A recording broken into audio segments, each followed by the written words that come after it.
Welcome to Padmaja Reddy kitchen. నేను మీ పద్మజారెడ్డిని. ఈరోజు తయారు చేయబోయే రెసిపీ గోంగూర కర్రీ. ఒక 2 కట్టల గోంగూర తీసుకున్నామండి. బాగా ఒలిచి శుభ్రంగా కడిగి పెట్టుకున్నాను. ఇప్పుడు ఇందులో 2 టమాటాలు చిన్న ముక్కలుగా కట్ చేసి పెట్టుకున్నాము. ఒక 3 పచ్చిమిర్చి నిలువుగా చీల్చి పెట్టుకున్నాను. ఒక ఉల్లిగడ్డ కట్ చేసి పెట్టుకున్నాము. ఇందులో ఒక 1/2 స్పూను పసుపు, 1 స్పూను కారం, సాల్ట్ తగినంత వేసేసుకోవడమేను. ఇప్పుడు దీన్ని స్టవ్ మీద పెట్టేస్తానండి. ఇందులో ఒక 1/2 గ్లాస్ వాటర్ ముందుగా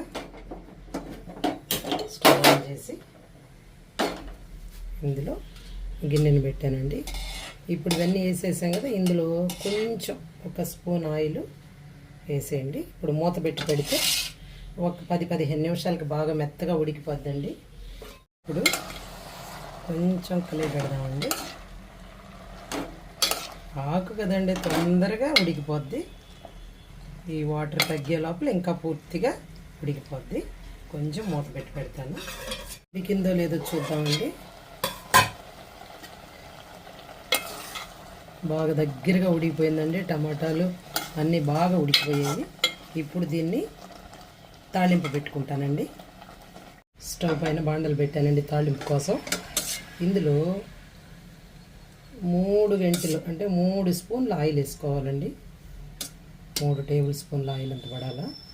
ఎందుకంటే ఈ గోంగూర కూరకి కొంచెం ఆయిల్ ఉంటే బాగా టేస్టీగా ఉంటుందండి. ఇప్పుడు ఇందులో మొదట పోపు అండి. దీనికి కొంచెం ఆవాలు,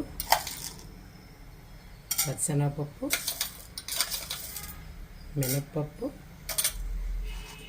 కొంచెం అండి 4-5 మెంతి గింజలండి. ఇప్పుడు ఒక 1/2 స్పూన్ జీలకర్ర, అంతే. మెంతులు కొంచెం వేసుకోవాలి, ఎందుకంటే మెంతులు ఫ్లేవర్ ఉంటే ఈ ఆకుకూరలో చాలా బాగుంటుందండి. అందులో గోంగూర పులుపు కదా, చాలా బాగుంటుంది.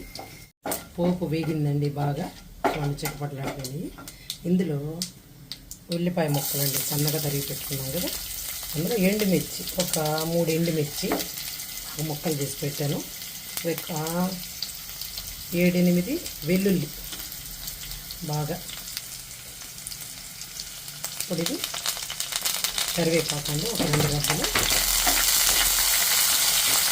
ఈ వెల్లుల్లిని బాగా కొంచెం ప్రెస్ చేసినట్టు అండి. అప్పుడైతే కొంచెం బాగుంటుంది, ఒట్టి వేయకుండా ప్రెస్ చేసినట్టు వేసాను.